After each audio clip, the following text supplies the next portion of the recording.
આ સંધાણા માતર તાલુકાનું સંધાણા ગામ છે, મહાદેવવાળું ફર્યું છે. અહીંયા આગળ એક ટીસી બરી ગયું અને છેલ્લા 5 દિવસથી કમ્પ્લેનો કરવા છતાં કોઈ વાયરમેન આવે અને ફરી એમ કે રાત્રે લાઇટો અસંખ્ય વાર જતી રહે.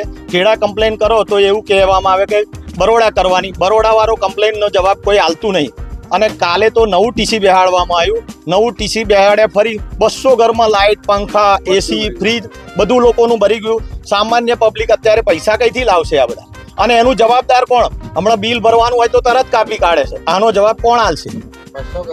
200 થી વધારે. રાત્રે અસંખ્ય વાર 1800 પર કમ્પ્લેન કરી છે. ખેડા જીઈબીમાં એન્જિનિયર તો ફોન જ નહીં ઉઠાયો. શું કરશો આગળ કોર્ટમાં લઈ જઈશું એન્જિનિયર. ટીસી નો કોઈ રિપોર્ટ કર્યા વગર જ એ લોકોએ ચાલુ કરી અને ઘણા બધાના ફ્રીજ, ટીવી, એસી, ટીવી ઘણું બધું અસંખ્ય વસ્તુ લોકોનું ભરી ગયું છે. અને ઘણા લોકો અહીં આગળ લખાઈ નહીં ગયા છે.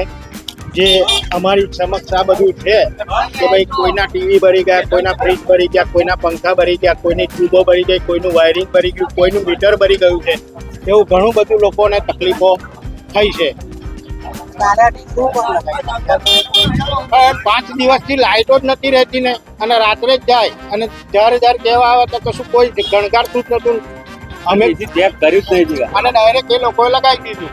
અને આ બધી જેમ પંખો તો જાણે એક ઉપર પંખો મૂક્યો ને તો જાણે 10ની સ્પીડમાં પંખો પડતો ને એટલો બધો સ્પીડમાં પડતો હતો. આ ટીસીના કારણે જ એવું થયું ને, હાઈ વોલ્ટેજ જ થઈ ગયેલા.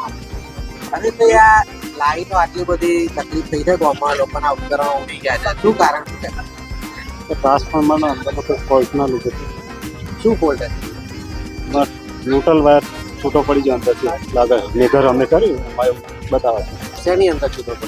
ટ્રાન્સફોર્મર હજી કાલે જ ચડાવ્યું. આ તો હવે કાલ કંપનીમાં આવેલું ચડાવેલું છે. એટલે ફોલ્ટ વાળું એવું ફોલ્ટ થઈ ગયો છે અંદર, કંઈક કહેવાય નહીં. ફોલ્ટ વાળું ચડાવ્યું. ફોલ્ટ એ ટૂંકમાં ડીપી ના ફોલ્ટ ના કારણે લોકોના ઉપકરણો ઉડી ગયા. હા, એ અંદર કંઈક ખામી થઈ એના લીધે.